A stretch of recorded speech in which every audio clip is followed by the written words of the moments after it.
कहीं का भी हो सकता है, पर उसकी एकांतता देखी जाती है, एकदम मौन स्थिर साथ बैठे,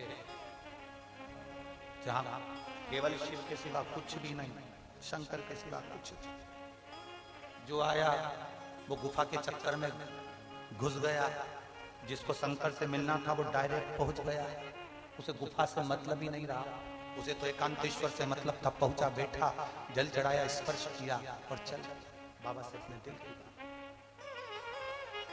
हृदय की बात, एकांत।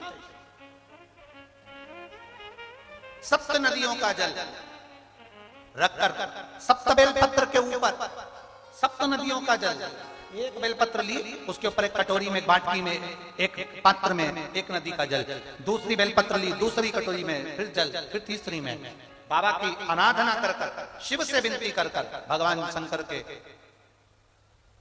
नामों का, 108 नामों का जाप कर कर, श्री शिवाय नमस्तुभ्यम कर कर, एक कटोरा जहां से पानी बहकर नीचे आता है वहां लगा लीजिए और एक बेलपत्री को उठाकर शिव जी के शिवलिंग पर समर्पित करिए। समर्पित करते समय डंडी का मुख अशोक सुंदरी की ओर हो। अशोक सुंदरी का जगह मालूम है सबको?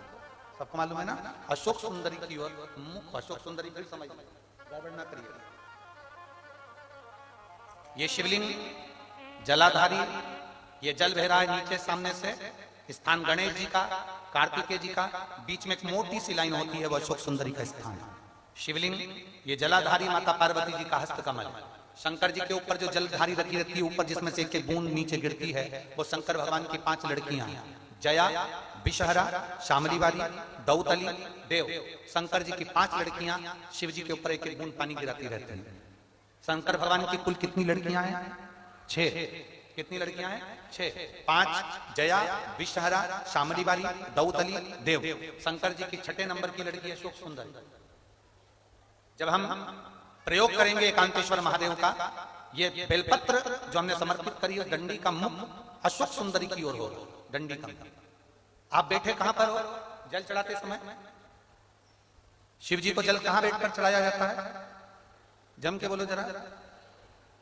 जहां से जल बहकर जा रहा है इसके ठीक विपरीत की ओर, ठीक विपरीत की ओर जल बहकर जा रहा है इधर, तो तुम बैठोगे इधर, इधर नहीं बैठोगे, इधर नहीं बैठोगे। जल इधर बह रहा है तो तुम इस साइड बैठोगे। यहाँ बैठकर फिर बेलपत्र को आप समर्पित करोगे, डंडी का मुख उधर होगा, पत्ती का मुख आपकी ओर होगा, और जो एक नदी का जल है वो समर्पित कर कर जो पात्र लगा है उसमें वो जल इकट्ठा होते चले जाएंगे। दूसरी बेलपत्र उठाना है, 108 बार शिव का नाम लेना है, फिर वापिस बेलपत्र श्री शिवाय नमस्तुभ्यम कर समर्पित करना है। डंडी का मुख अशोक सुंदरी की ओर होना।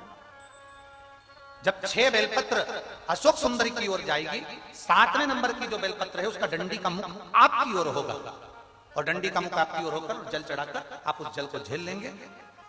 जहां नंदी बैठे हैं, नंदी का जो पांव जिस जगह पर उठाओ, अगर इस पांव उठाओ तो इस ओर, ये पांव उठाओ तो इस ओर, नंदी का पांव जहां उठा रहता है वहीं पर बैठकर पति पत्नी दोनों उस जल को आचमन कर लेंगे, दोनों उस जल को पूरा पी जाएंगे और बाबा से झोली पसार कर प्रार्थना करेंगे कि हमें संतान का सुख देना, मेरा देवाधिदेव महादेव प्रदान करें। एकांतेश्वर महादेव का ये स्मरण करिए। एकांतेश्वर पहुंच गए विश्वनाथ मुनि अपनी धर्मपत्नी को लेकर एकांत में, जहां भगवान शंकर विराजमान थे, उस एकांतेश्वर महादेव के पास आए।